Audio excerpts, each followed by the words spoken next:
já usou o banheiro? Sim, professor. Aqui tinha uma menina lá pra pegar É do conteúdo ali.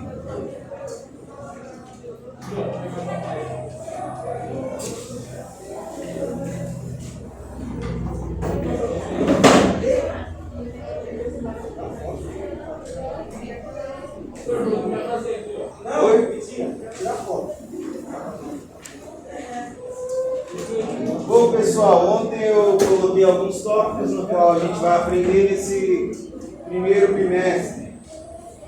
A gente iniciou aí pela questão da introdução à ética e o eu racional.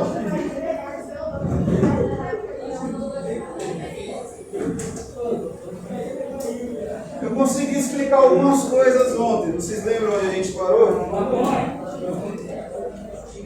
Cheguei a falar da questão do eu racional. Tem que fazer silêncio aí, senão fica difícil de explicar. Cheguei a falar aí da questão do eu racional, dividida aí pela filosofia em três partes, né? Que é a questão do juízo, percepção e razão. Consegui concluir essas três? Parei em qual? O juízo é a certeza que eu falei, né? Oi?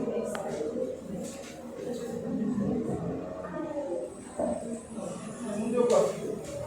Não, acho que eu não consegui falar tudo isso aqui. Porque eu acho que só faltou eu escrever, né? Sobre o René Descartes, né? Mas para dar uma explicação, eu acho que pelo menos até a razão eu consegui, né? Bom, eu vou partir a explicação a partir da razão. Razão, a lógica vê as coisas de formas diferentes de pensar. Permite ver as coisas de forma diferente. Então vamos lá, a filosofia ela trabalha com a questão do racionalismo. O que é o racionalismo? É uma linha de pensamento no qual as respostas são lógicas, são óbvias. Por exemplo, as áreas aí que vocês estudam. Matemática, física, química, são exatas. Tá? Ou seja, aquele resultado sempre vai dar aquele resultado. 1 mais 1 sempre vai ser 2. Não tem como dar outro resultado. Se der outro resultado, é porque a conta está errada. Sempre vai dar aquele resultado. Mesma coisa na química. Senta aqui, por favor. Senta aqui, por favor. Oi? Então, mas não dá para você falar e eu falar junto. Ou falo eu ou falo vocês. Continuando a questão da química. A química ela tem uma composição. Você pega aí o remédio, a amoxicilina. A composição da amoxicilina já vem pronta. Sempre vai ser aquela composição. Nunca vai mudar, porque se mudar, dá alteração no remédio. Ou seja, então essas áreas são exatas. Tanto a física, a química e a matemática. Ela não muda, tá? E nem se atualiza, porque a fórmula sempre vai ser a mesma.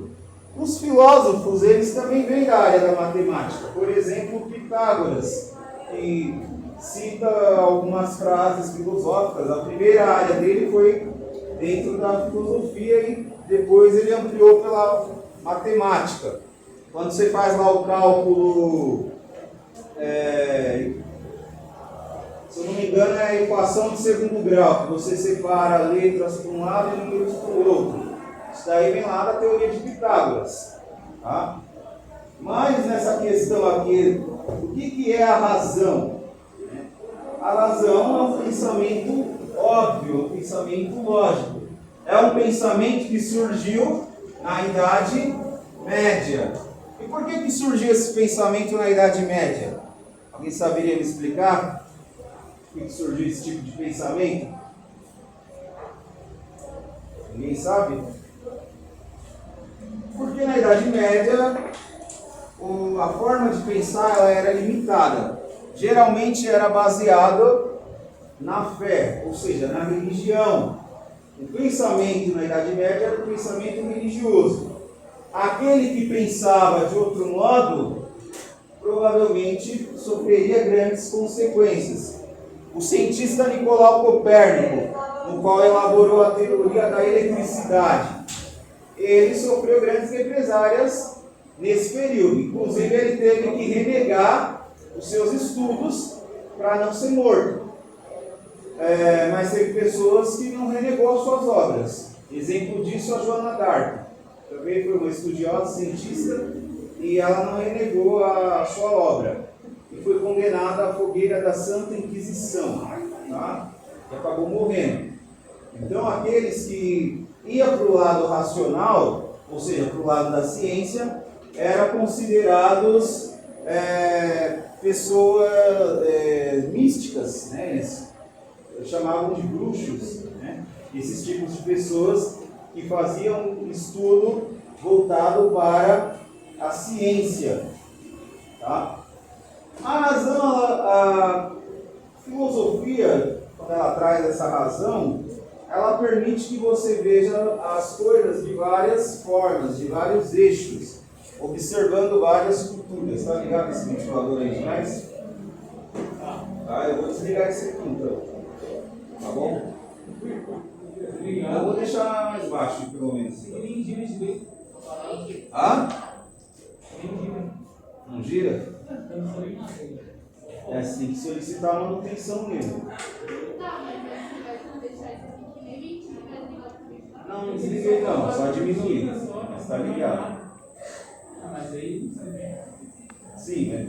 Deixa assim, para mim fica melhor para eu falar. Tá? Vamos dar sequência aqui. A questão da autonomia. Segundo Immanuel Kant, de 1724 a 1804, a capacidade da vontade humana e de se autodeterminar segundo uma legislação moral por ela estabelecida. O que seria essa questão da autonomia?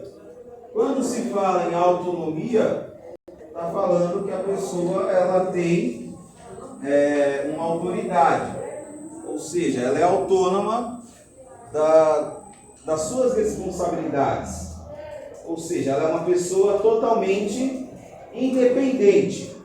Então, o que acontece com essa questão da autonomia? O filósofo Immanuel Kant, tá? Ele afirma que essa é uma capacidade da vontade humana, tá? De ter a questão da autonomia. Eu pergunto para vocês, vocês têm autonomia? É uma pergunta. Não tem autonomia? Por que não?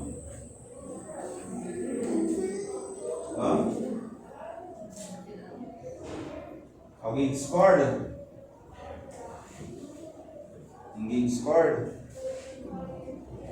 Bom, geralmente na idade de vocês, dificilmente se tem autonomia, porque tudo que vocês têm acesso está limitado às leis. Por exemplo, você tem autonomia para fazer a própria matrícula na escola? Não tem, né? Você precisa que seu pai ou sua mãe venha aqui matricular você. Né? Você tem autonomia para chegar no teu pai, na tua mãe e dizer a hora que você quer chegar, o que você quer fazer, o que você vai beber, o que você vai comer, o que você vai vestir, o jeito que você vai cortar o cabelo, as coisas que você vai fazer. Você tem esse tipo de autonomia? Por completo? Inclusive falar a hora que vai chegar, o que você vai fazer, você tem. Tem ou não tem autonomia? Quantos anos você tem? Já tem essa autonomia? Parabéns. Porque geralmente nessa idade, como eu falei ontem na questão da ética, os pais limitam os filhos a certas regras que eles já impõem. Lembra que eu falei que cada um nasce numa cultura, cada um nasce num lar que já vem com as normas estabelecidas pelos pais. Então, geralmente, quando fala-se dessa autonomia, a criança ou o adolescente fica meio restrito a essa questão da autonomia. Por exemplo, o poste lá da rua onde você mora está com a luz queimada. E aí vai passando os dias, a luz continua queimada. Você vai fazer alguma coisa a respeito sobre isso? Hã? Por quê? Oi? Por causa do choque que você quer? Não vai fazer nada a respeito? Hã? Tá vendo como vocês não têm autonomia? Vocês acham que tem, mas não tem? Se tivesse autonomia, a primeira obrigação sua era ligar na empresa que opera a eletricidade e fazer uma reclamação. O poste na rua tal está com a luz desligada. Por favor, venha aqui trocar. É nesses pequenos gestos que o ser humano começa a ter autonomia e autoridade de questionar aquilo que está à sua volta. Mas é mais fácil se acostumar com a luz desligada. É mais fácil se acostumar com um buraco no meio da rua. É mais fácil se acostumar com o muro trincando. É mais fácil se acostumar com o ventilador que não funciona. Por quê? É muito mais fácil estar as coisas do jeito que está do que ir lá e fazer alguma coisa a respeito. Ou seja, o ser humano, ele quer ter autonomia, mas ele não faz o papel dele, que seria ter autonomia, que é o começo para se ter autonomia. E a autonomia, ela anda junto com a liberdade. Então vamos lá, liberdade, condição daquele que é livre, capaz de agir por si próprio, autodeterminação, independência e autonomia. Veja que autonomia e liberdade andam juntas, não tem como se separar. Por exemplo, alguns aí se manifestaram falando que tinham autonomia sobre os pais. Se você fala determinadas coisas para os seus pais, como por exemplo, eu vou fazer o que eu achar que eu devo fazer, eu vou fazer o que eu quero, provavelmente o pai de vocês vai questionar, vai ter um conflito. Porque o pai e a mãe quer que obedeça às normas que eles colocaram. Mas se vocês fizerem esse mesmo questionamento daqui a 10 anos, será que a resposta vai ser a mesma? Ou já vai ter mudado as coisas? Vocês têm o quê? 16 anos? 17? É isso? Daqui a 10 anos vocês vão estar com 26 ou 27 anos, não é isso? Aí você vem e fala as mesmas coisas que você falou agora, você vai lá e fala para o seu pai, para a sua mãe daqui a 10 anos. A resposta dos seus pais vai ser a mesma? Ou aí ele vai mudar porque você já é uma pessoa formada? Ou isso depende? Será que vocês já estão com autonomia? Pelo menos daqui a 10 anos? Quer falar? Oi? Eu tô falando que eles vão mudar, porque eu acho que a maioria ainda vai estar fora de casa, vai ser mais. Mas e se você mora junto com eles? Mas eu acho que com 26 anos daqui, a maioria não vai estar. De qualquer forma, a resposta não vai ser a mesma. Depende, porque, por exemplo, você está lá agora, por exemplo, você vai lá e organiza um evento, uma festa na sua casa, sem falar para os seus pais, eles vão aceitar? Hoje em dia, agora, você vai lá e fala, pai, mãe, amanhã eu vou organizar uma festa aqui, eu chamei a escola toda para ir lá, eles vão aceitar? Provavelmente não. E se você faz uma festa daqui a 10 anos, você está lá na casa deles, mora lá na casa deles, e fala, pai, vai fazer uma festa convidei bastante gente, por volta de umas 30, 40 pessoas. Vai ter esse mesmo embate ainda? Hã? Claro que sim. Claro que sim. Sabe por quê? Porque os pais, eles geralmente têm uma visão de que não aceita ser contestado. Os pais gostam que siga as coisas que eles falou e tem que ser daquele jeito e pronto. Há pais que são mais maleáveis? Tem alguns que são, mas a maioria não é. A maioria gosta de deixar bem claro a norma, o jeito deles, o jeito que eles querem. E enquanto você mora com seus pais, você pode ter por volta de 30 até 40 anos, se você mora junto com eles, você não tem autonomia totalmente. Você fica meio que preso de alguma forma, usando seus pais como algum amuleto. O homem, para ganhar autonomia e liberdade, ele tem que deixar seus pais, ele tem que deixar seu pai e sua mãe e seguir sua vida.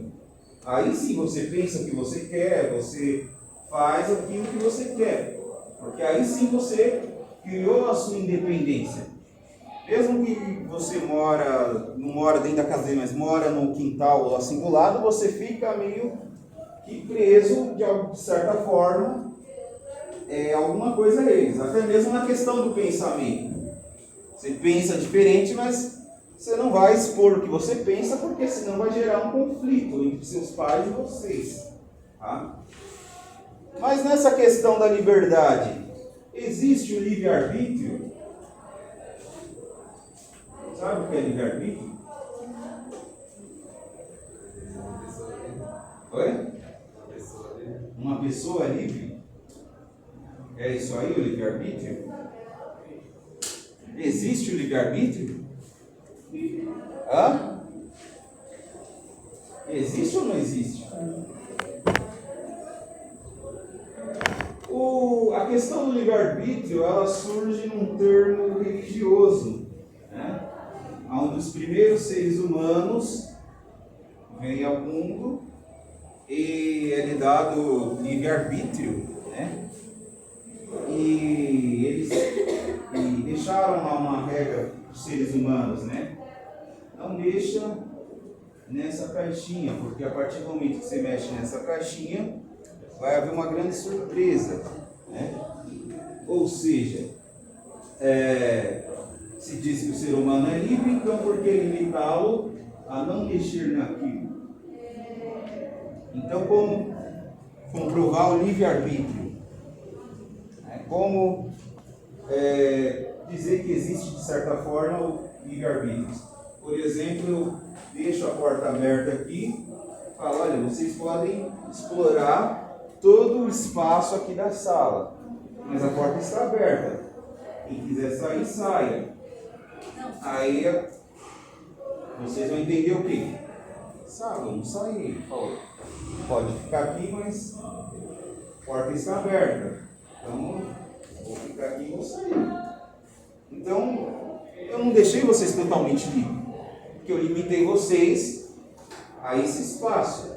Por mais que eu deixei a porta aberta, eu limitei vocês num local.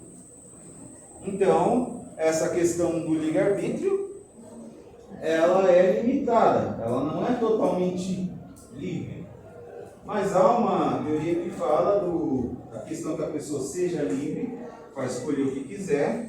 Entretanto, se ela é livre para escolher o que quiser, por que vem as consequências então? Se ela é livre, não também deveria estar livre das consequências? Estão entendendo? Está confuso? A filosofia é isso mesmo, ela deixa a pessoa confusa mesmo, para você refletir e pensar. Mas enfim, voltando a essa questão do livre-arbítrio, né? A gente vai aprofundar nisso no decorrer da aula, né? Vamos pegar mais teorias, filósofos, falando sobre essa questão do ser livre. Tá? Existem várias formas de ver o livre-arbítrio.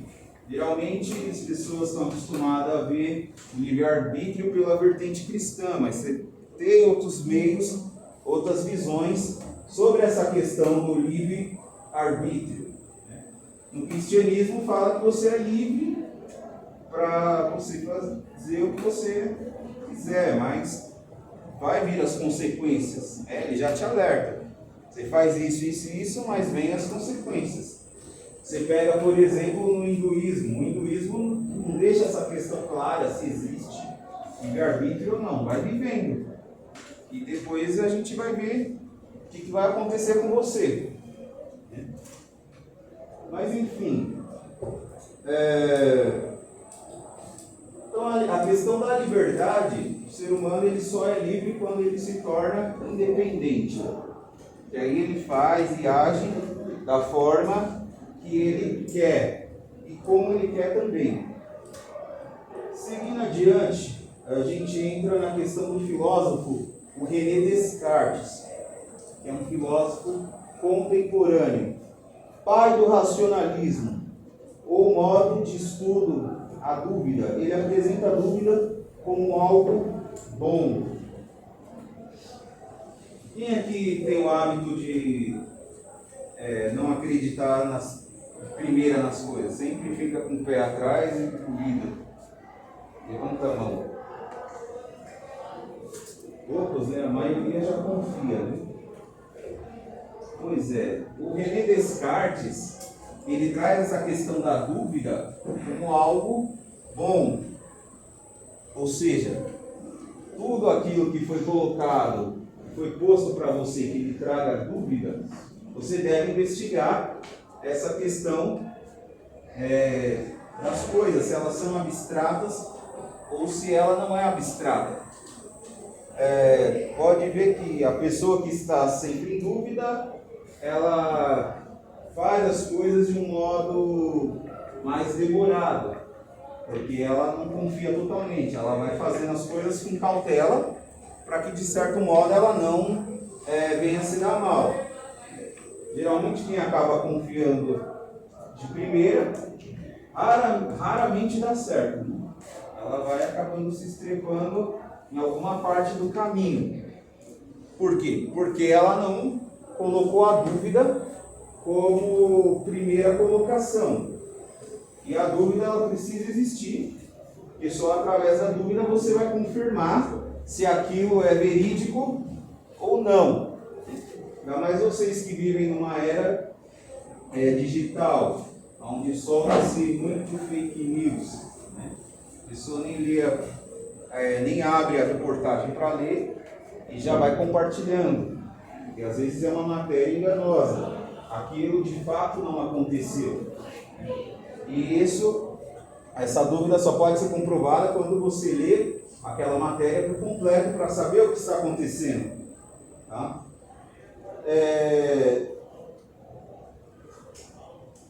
Ele também dá alguns exemplos. Né? Como, por exemplo, eu penso, logo eu existo. E se eu existo, eu penso. Né? Ou seja, somente o ser humano tem essa capacidade de reconhecer e precisa pensar. Um animal ele não pensa, ele vai agindo pelo instinto. Ele vai fazendo aquilo que acha que tem que fazer. O animal não para pensar antes de agir. O animal vai agindo conforme o seu instinto. Está com fome, vai lá e come. Está com sede, vai lá e bebe. Enfim, o ser humano não. Geralmente ele tem um horário a ser seguido. Geralmente de manhã ele acorda, toma o jejum dele. Por volta das 11 até as 3 horas da tarde ele geralmente almoça. E no começo da noite ele janta ou come alguma outra coisa. O animal não tem essa concepção, ele vai comendo a hora que dá fome e vai fazendo as coisas mediante o seu instinto. Tá? Ele também propõe essa questão da existência. Como provar a existência? Como é que você vai provar que você está aqui nessa aula?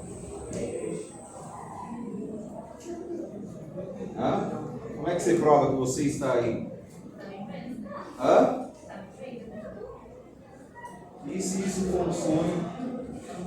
A pessoa acha que está aqui, na verdade ela estava dormindo, sonhou que estava tendo essa aula, sonhou que essa aula estava acontecendo e tudo isso não passou de um sonho. Hã?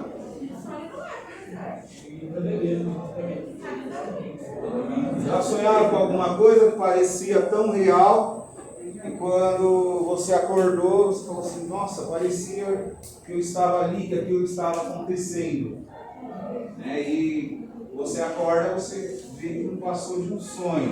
Aquilo só aconteceu na sua imaginação. E aí, como separar essa questão do real com o não real?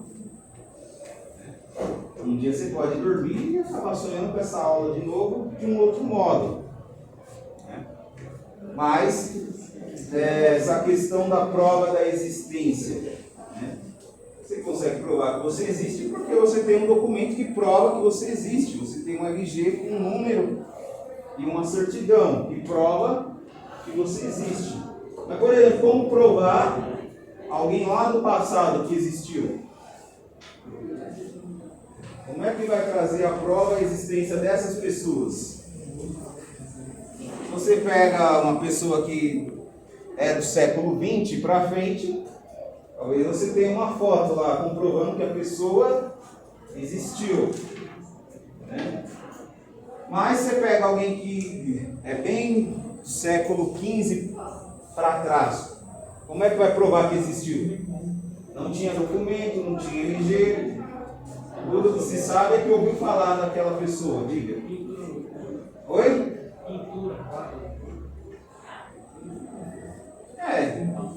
De certa forma, sim, ajuda. Mas tudo que se sabe é o que você ouviu falar. Se você pega aqui no próximo tópico, ele fala da religião e suas formas não concretas. Ou seja, já entra nessa questão da prova da existência. Jesus Cristo. Existiu Jesus Cristo? Como provar que existiu?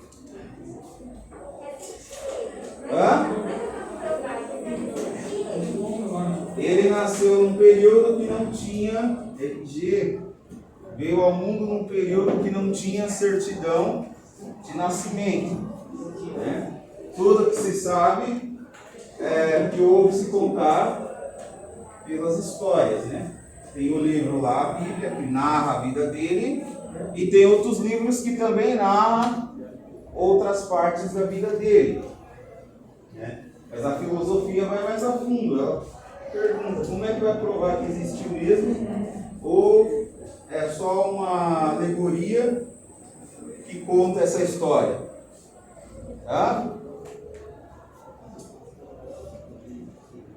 Tem mais o que falar? Outra pessoa queria falar? A questão é que ele existe, não é questão de explicar.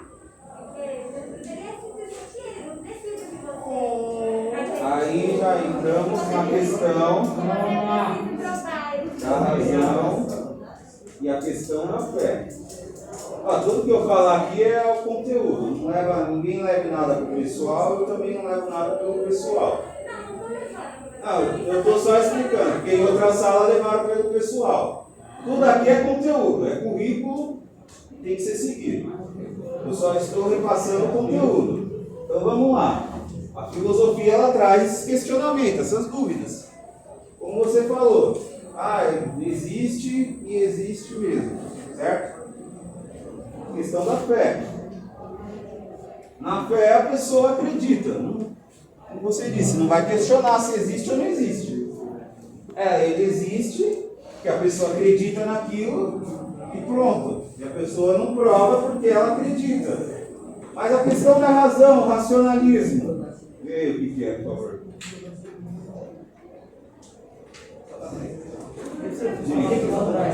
Quem? Maldraia. Quem? Maldraia. Quem é? Rapidinho. Demora não. Questão da fé e da razão. A razão vai usar o racionalismo. Racionalismo é aquele raciocínio lógico. Né? Nessa questão da prova da existência, no caso da fé, ela vai usar o que acredita. Né? Eu usei Jesus Cristo, mas a gente pode falar do Mohammed também. Sabem quem foi o Mohammed? Conhecido por vocês como o profeta Maomé. Já ouviram falar dele? Na aula de história. Nunca ouviu falar no profeta Maomé? Não. O profeta Maomé é que os seus seguidores fundaram o islamismo, tá? No século VI, que se expandiu pelo Oriente Médio. Tá bem, eu falei de Jesus Cristo, mas pode falar do Mohammed, o Maomé. Como é que provar também que o Maomé existiu? Tudo que se sabe vem da onde? Dos seus seguidores. Tá? No caso do islamismo, tudo que se sabe dele é sobre os califas lá, que eram sacerdotes do islamismo e que propagaram o islamismo pelo Oriente Médio.